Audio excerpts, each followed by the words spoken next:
Sampurasun, Assalamualaikum warahmatullahi wabarakatuh. Bertemu lagi dengan channel kami di Junjunan Raksa Ibrat Channel.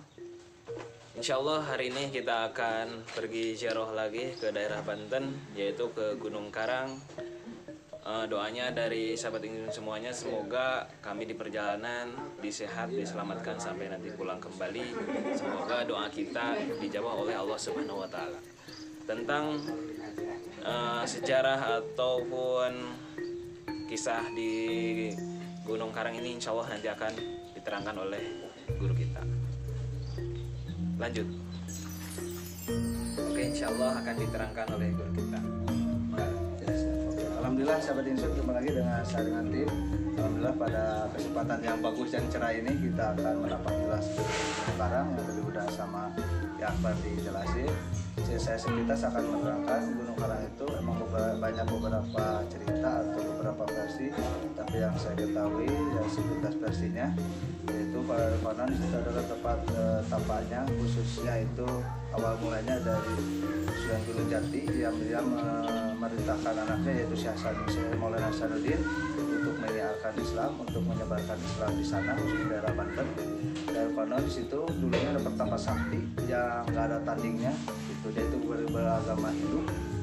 Nah dengan istilahnya saya ke sana, sepintasnya itu bertarung sampai si itu takluk.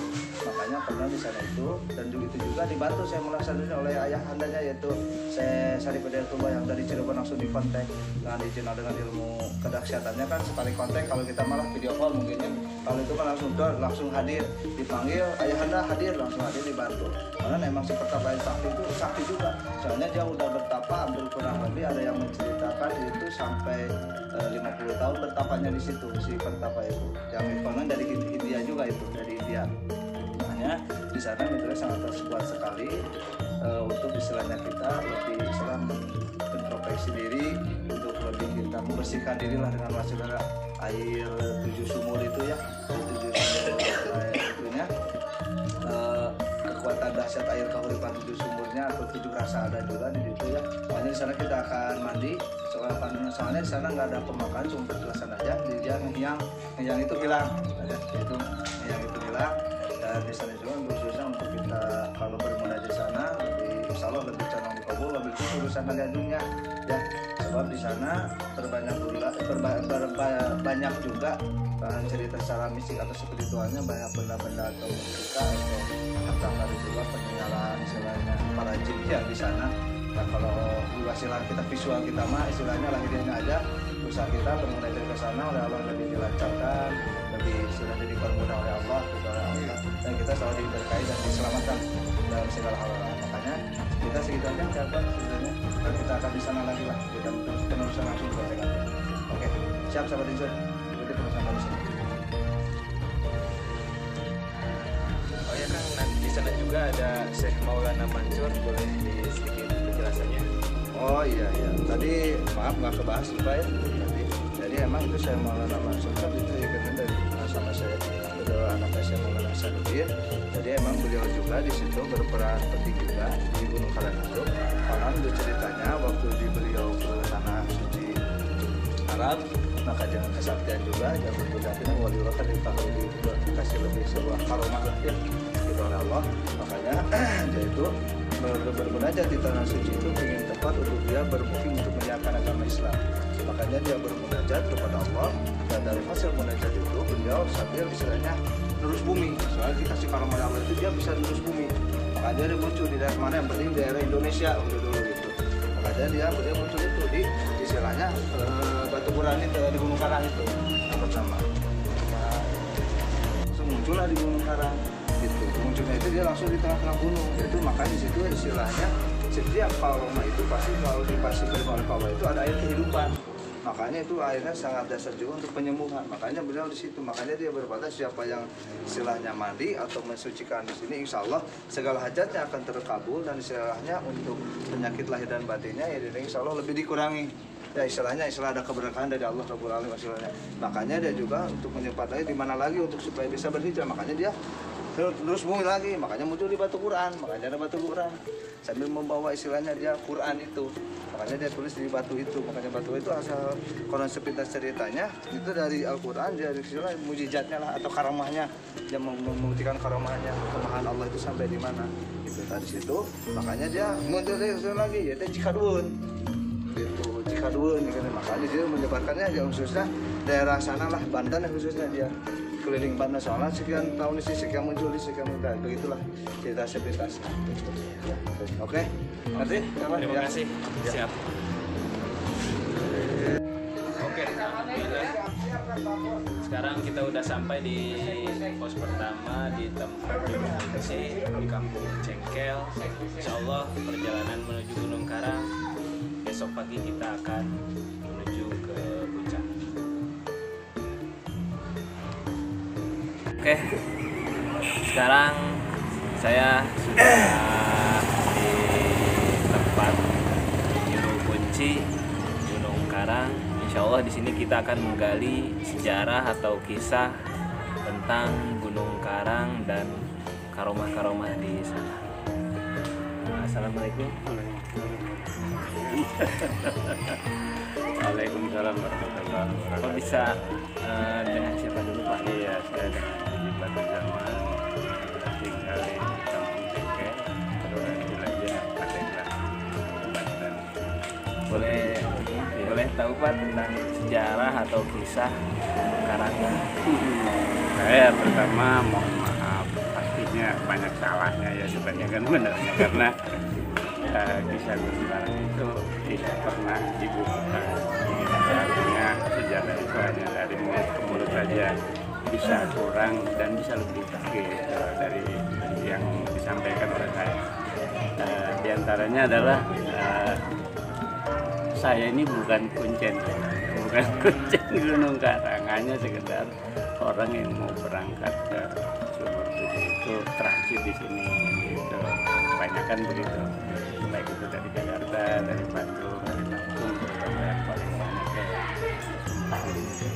Nah itu juga nanti setelah transit di sini saya paling menyampaikan kepada yang mengantar ya. Setelah nanti berziarah nanti diantarlah ya.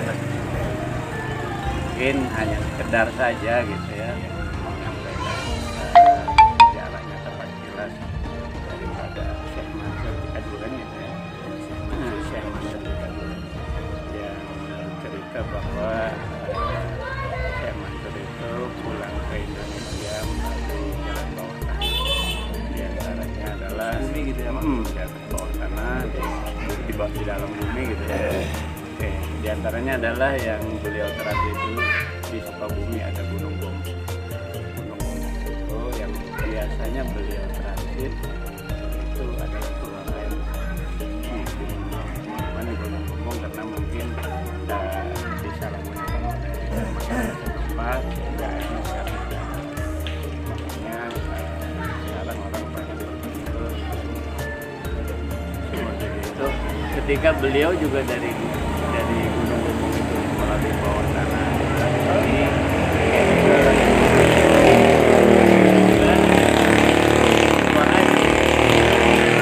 Tapi tergantung bisa orang melihat satu, bisa melihat satu, bisa melihat dua, itu tergantung.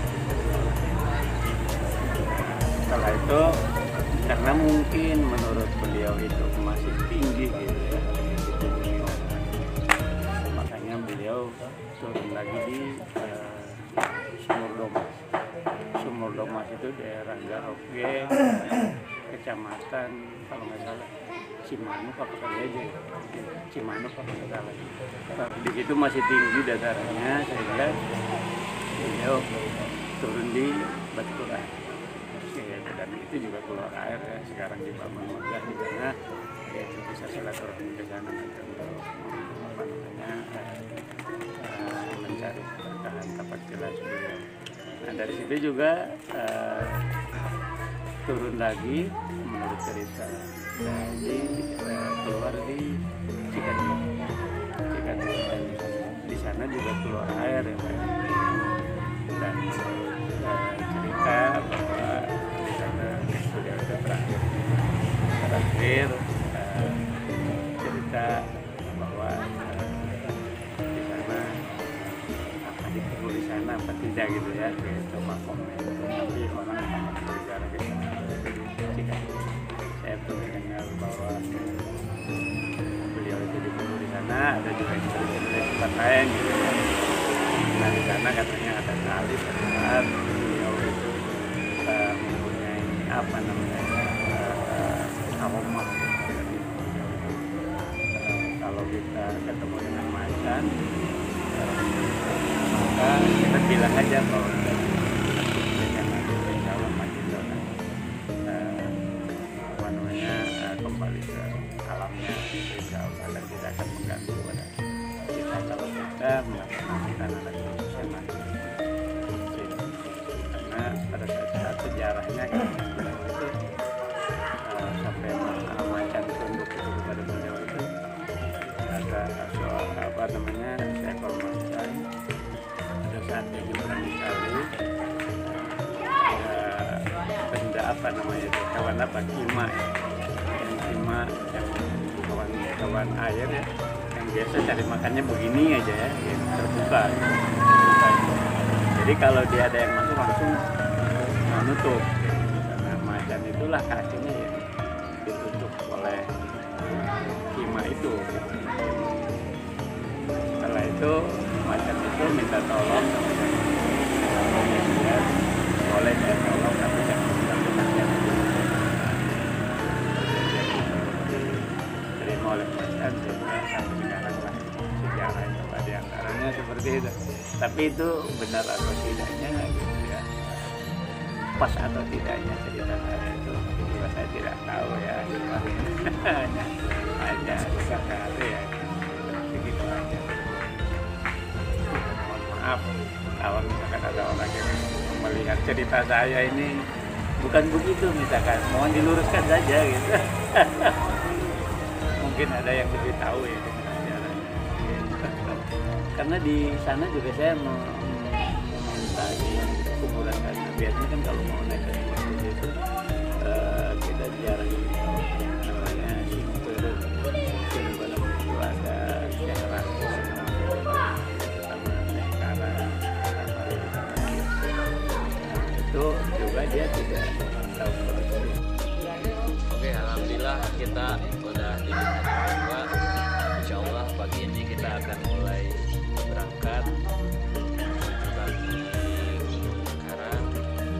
Jadi sebelum kita puncak, insya Allah kita akan ke tempat Gunung Karomah Syekh Rako. Dari sini kita naik mobil ke sana. Dari sana baru kemudian kita jalan kaki puncak. Oke, lanjut.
Alhamdulillah kita udah sampai di makam Karomah Syekh Rako. Alhamdulillah tadi kita di sini udah bertawasul, berdoa. Insya Allah sekarang kita menuju kaki Gunung Karang. Kita akan mulai puncak. Semoga kita kuat, sehat dan selamat.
kita sekarang menelusuri dari mulai kaki gunungnya menuju ke puncak Gunung Karang. Soalnya sahabat itu kita lagi penelusuran terus ke sana. Oke.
Nyampe juga tadi ujung Gunung Karang.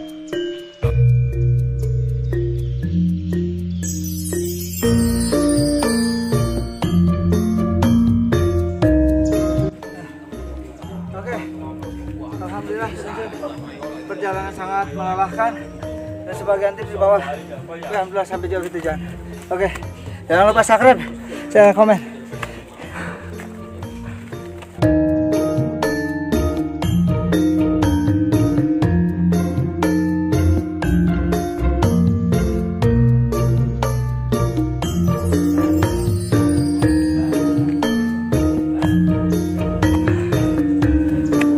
Alhamdulillah akhirnya kita sampai di Sumur 7 Puncak Gunung Karang di ketinggian sekitar 1.200 mdpl. Kita telah sampai di sini. Terima kasih.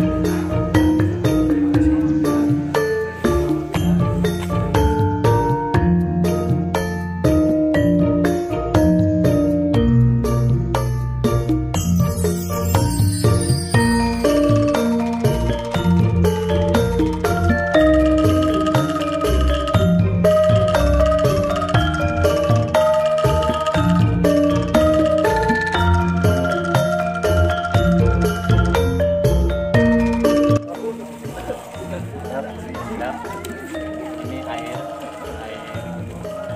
Karangnya sini ya, di sumur. Salah murah, berkah ya.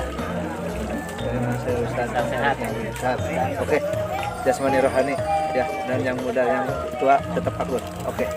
Sip.